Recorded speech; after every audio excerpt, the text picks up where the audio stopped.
I had an encounter earlier this week with a young woman who fervently believed that she was a well rounded Christian. Now, she was enthusiastic. I will certainly give that to her, and it was pleasant to talk with her. But the problem is, all she could do when I asked her about her faith is throw Bible verses at me.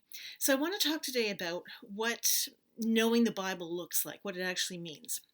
And it's not just throwing Bible verses or being able to quote scripture at people, because you often miss something when you just throw out a line or a verse. I mean, have you ever seen football games or hockey games, really in the United States mostly, where they'll have like John 3:16, or they'll have women don't speak, or they'll have some other placard with some scripture verse, and we're supposed to be impressed that they are Christian?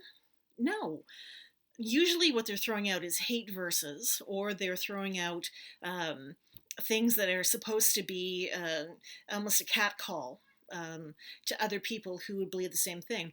The thing with learning the Bible is, well, first of all, it's a library. We've talked about that before. It's a library of, well, if you're a Protestant, it's 666 books. If you're Roman Catholic, it's even more. If you're Orthodox, it's more. So the Bible itself is not just the same group of books depending on what church you go to.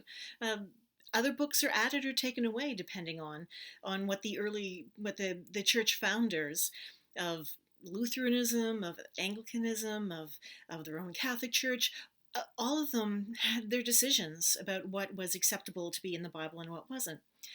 But more important than that is the context of these things.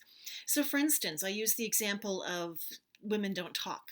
That call comes from a couple of letters of Paul's.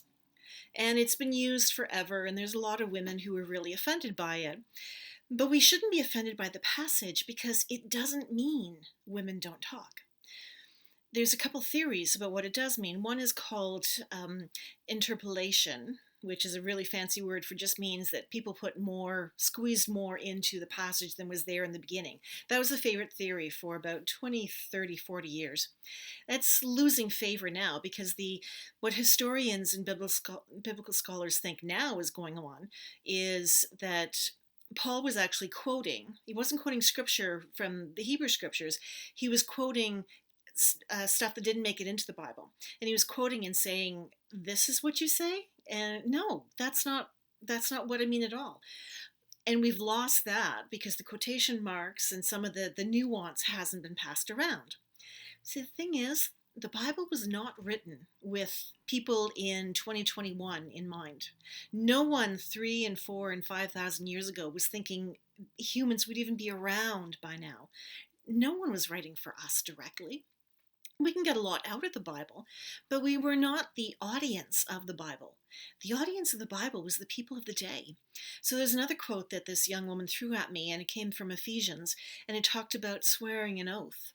Now, they interpreted that as don't swear. No, there's nothing actually in the Bible that says don't swear. Now, you don't want to do it too often because they're power words, and the more you use them, the less powerful they become. But there's nothing in there that says don't swear or don't use expletives. So I'm going to be really fancy with the word because I do want to separate it from some other code of oath.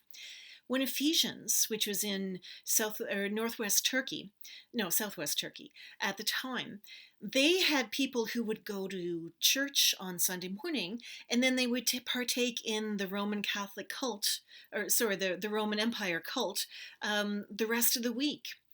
And Paul was saying, don't do that. You cannot swear allegiance to the Roman Empire and then turn around and swear allegiance to God. You can't make oaths like that. You can't swear like that. Political. It had absolutely nothing to do with expletives and everything to do with integrity and not making promises to Caesar, who saw himself as a god, and the God of heaven. You can't do both. So those are just two examples of why it's really, really important to study the Bible. Not just quote it. Anybody can quote it, but you really got to study it and find out what is in there and why.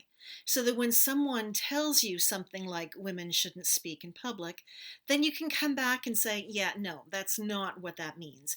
I know what it means because I've studied it. And then you can answer. That's real power. That's really knowing the Bible. And that's what we're supposed to be about.